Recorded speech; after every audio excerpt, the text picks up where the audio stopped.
Hey, Mom. Hi. Let's start off by asking what sort of things have you been reading recently? Well, recently I've been listening to books more than reading them, using audiobooks, Hmm. and we've been listening to. There's two different series. One series is David Eddings, The Belgrade. It's a Oh. fantasy, and it's 5 books. Hmm. So we did that one, and then there's a second 5 book series, and it's a fantasy. Hmm. So, Hmm. you've got usually a kid who grows up and has to go on a quest. So we've been re-listening to that, and it's been kind of fun.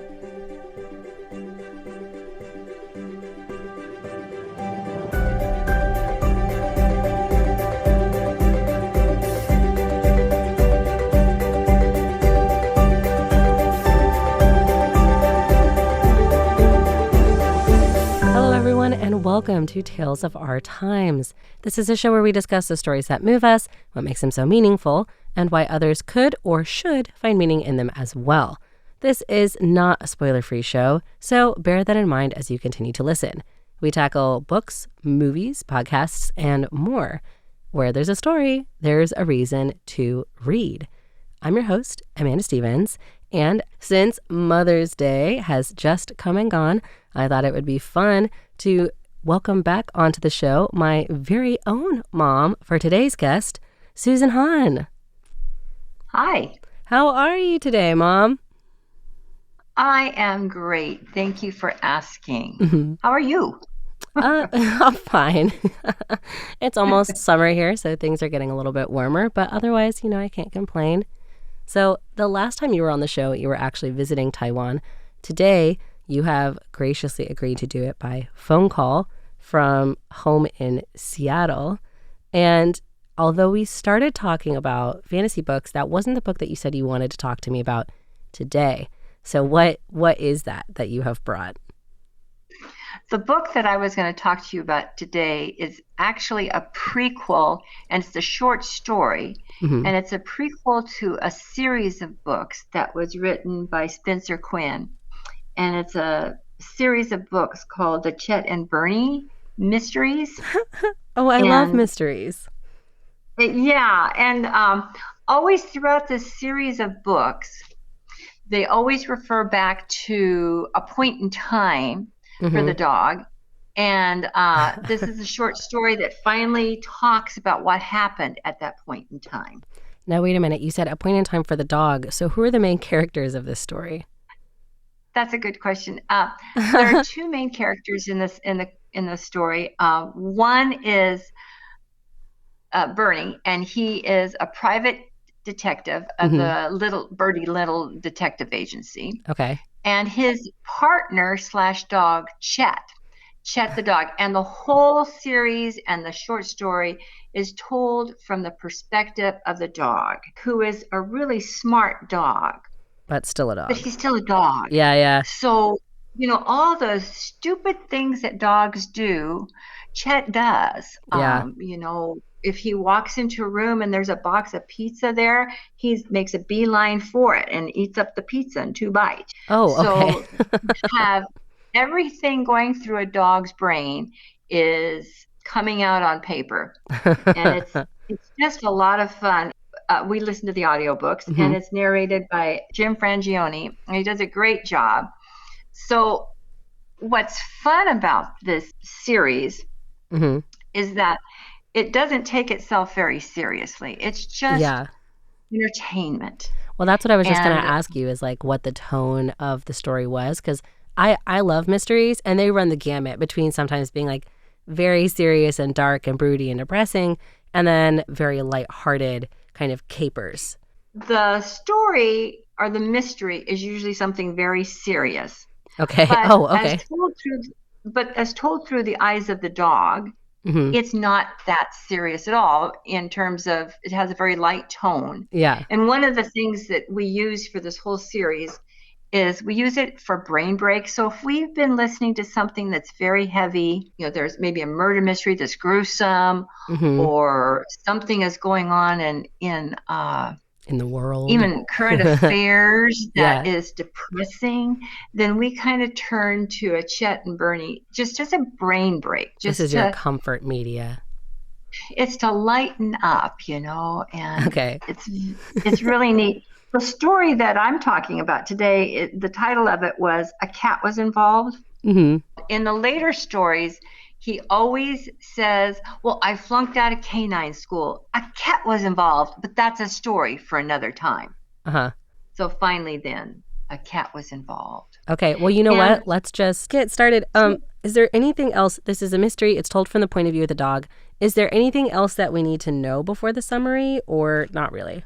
so this is where Chet actually meets Bernie. It's a Yeah. prequel that's never explained in any of the books, but finally Spencer Quinn writes a short story and explains this one little incident. All right. Well, Mom, could you give us the summary for A Cat Was Involved? Chet, the dog, is going through canine school, and he's one of two dogs that have not washed out.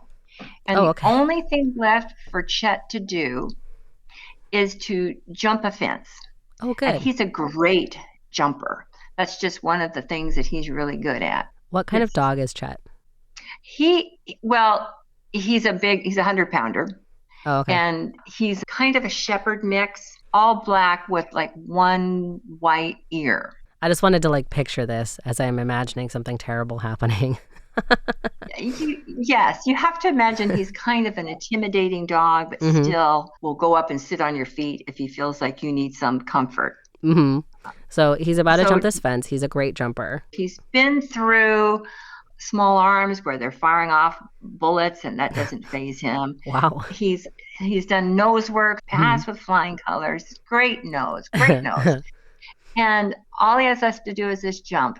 Mm-hmm. And so what happens is before they go to the jump, his trainer takes both Chet and the other dog in his car to the donut shop. He leaves the two dogs in the car and he goes, and Chet is a curious, kind of a slightly ADHD dog. He's looking around and he sees this yellow car pull up next to him. And what he notices about this car is that there's a cat in the back window. Chet, of course, because he's a dog, barks at it. Mm-hmm. Then things settle down. The person in the car gets out and goes into the donut shop. And while she's gone, another car comes up and they steal this yellow car with pink interior. And with a cat inside. With a cat inside. Oh, no. And about this time, Bernie drives up. We haven't met him yet, but we soon will. And comes on over and says hi to the dogs, goes in and talks to the policeman that he was meeting inside the donut shop. Mm-hmm. It's cliche, but okay. And when he comes back out, the gal in the yellow car comes back out with him, and all of a sudden she starts screaming.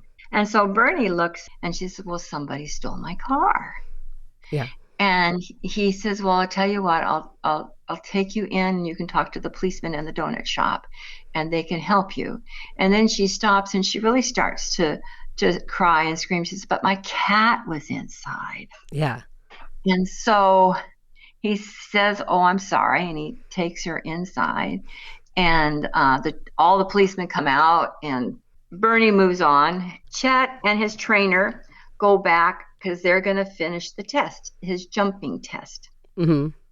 And just as he's getting ready to jump, he looks over to the side and he notices that there's a cat. It's the same cat that was in the yellow car. Oh, no. Coincidence? I think not. Yeah. And so instead of jumping the fence, he runs on over to see the cat. Uh-huh. And the cat scratches his nose. The trainer comes and gets him and says, you have failed. No. You failed.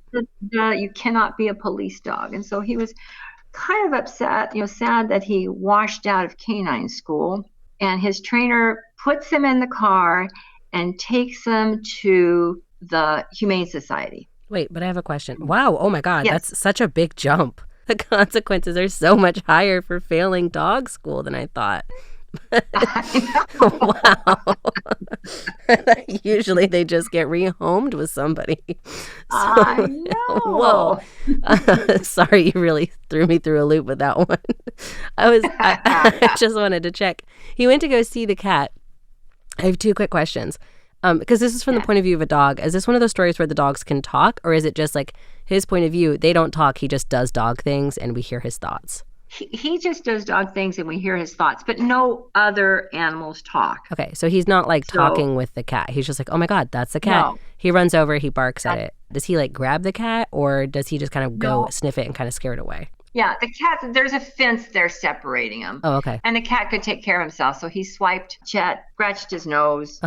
But he's hanging out at like the training facility, essentially. Behind the training facility, yes. Okay, so close to it. Behind the fence on the other side of the training facility. All right, I got it. I'm all caught up. Okay. He's like just outside.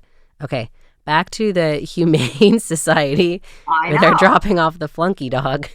They're going to drop him off. He gets there, walks up to the door. He's 5 minutes too late. It's closed. Oh, thank God. Okay. I know. So he takes Chet to his brother, and he says, just take care of Chet for the night, and I will come and get him in the morning and drop him off at the Humane Society. Mm-hmm. And his brother thinks about it for a few minutes, and he decides that he's going to take him to Bernie's house instead, and says, can you do me a favor? I'll owe you one. Take care of the dog for the night. Mm-hmm. And so Chet just falls in love with Bernie immediately. Bernie comes in and starts talking to him just kind of like a kid or a friend, and says, well, checking me out. What do you think?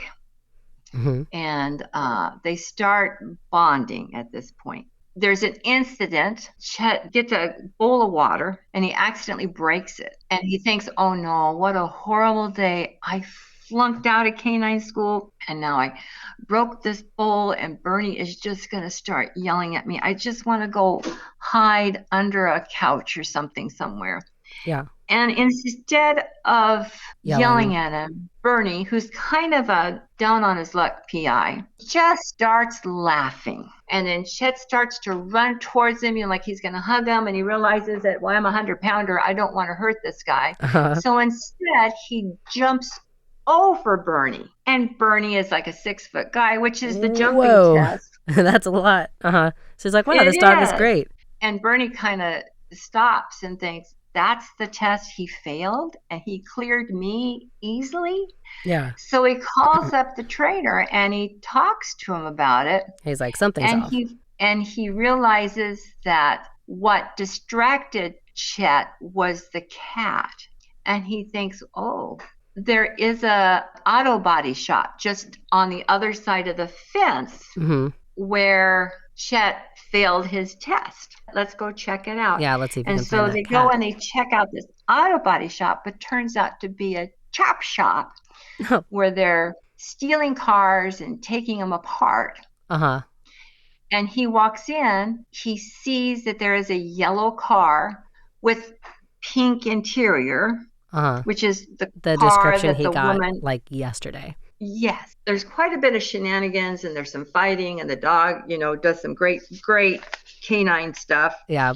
Then they call the police. The whole place is busted. Does the woman get her cat back? This is the most important question to me. The woman gets her cat back. Before Bernie actually calls the police, he makes the two people that he has subdued put the car back together. Oh, okay. That's nice. Yeah. And then, a partnership is formed. So on the worst day of Chet's life, it was also the best day of Chet's life. That's so cute. That's the story of a cat was involved. Okay. And then this is not a story you need to enjoy the rest of the series, but it is sort of like a foundational story that they keep referencing. Yeah. And so this is a short story, but this is not, it's a prequel. It's not the actual beginning of the series. Yeah. There are other books for that. Well, it sounds so charming. I really like it. What we like about it is that Chet is a very smart, good dog, but he still has the intelligence of a dog. Yeah, still just a dog. He can count to 2. That's so good. Sometimes, and what comes after 2? Oh, I don't know. And there's these running jokes that go throughout every book, you know, and one of the ones that I keep referring to is, suddenly my mind went blank. Ooh, I do my best work at that time, Or I was looking at this and I heard barking. And then you hear Bernie say, Chet, what are you doing? I practice not barking. And whoa, wouldn't you know it? It was me, That's and so good. it's just, all of these little running jokes that go throughout every book. And it's very amusing. Well, let's get into that then, because you said you kind of already answered one of my first questions, which is how did you find this?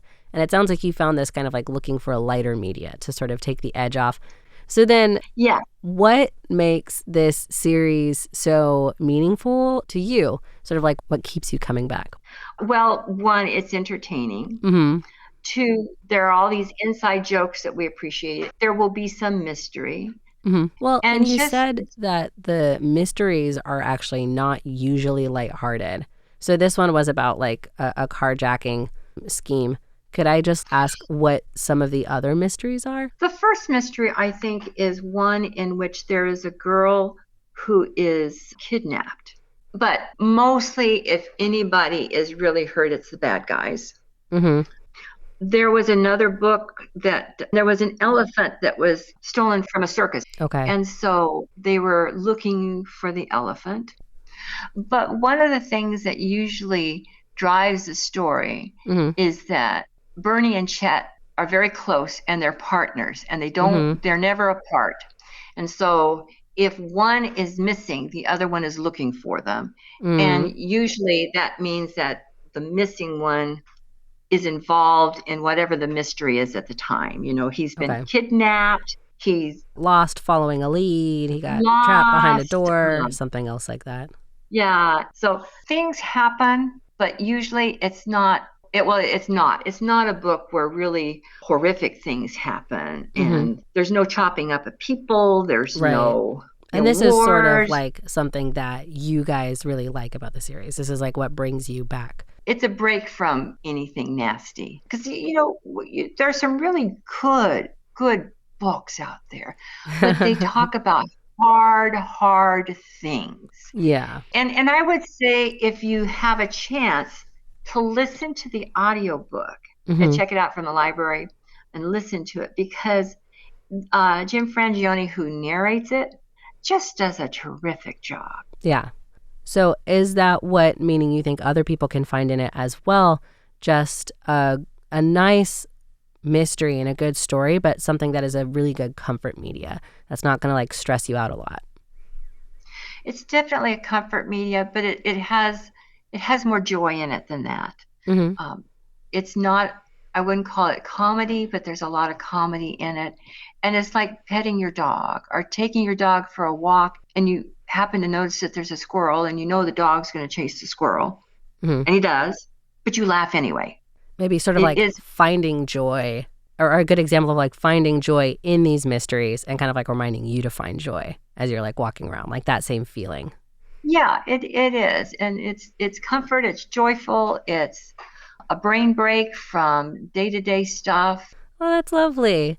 So we are almost out of time, but before we go, I want to ask you if you could give A Cat Was Involved a one-phrase subtitle, what would that be? Finding man's bestest friend and most loyal partner. Finding man's bestest friend and most loyal partner. Yes, because that's how he would say it. Oh, that's so cute. Well, Mom, thanks for coming on the show again. You should listen to that. You would enjoy it. I think I will. You will have your headphones in and then just start laughing. And it'd be nice to share it with somebody so that you can laugh at the same inside jokes. Well, I hope that a lot of other people go and listen to it, because to me, it definitely sounds like a blast. So, but we are out of time. So, Happy Mother's Day. Why, thank you, honey. That's very nice. To you, of course. And to everybody else out there who serves a motherly role, I hope you enjoyed your Mother's Day as well. But in the meantime, thank you so much for tuning in. This has been Tales of Our Time on Radio Taiwan International. I was your host, Amanda Stevens, with my guest and mom, Susan Hahn, all the way from Seattle.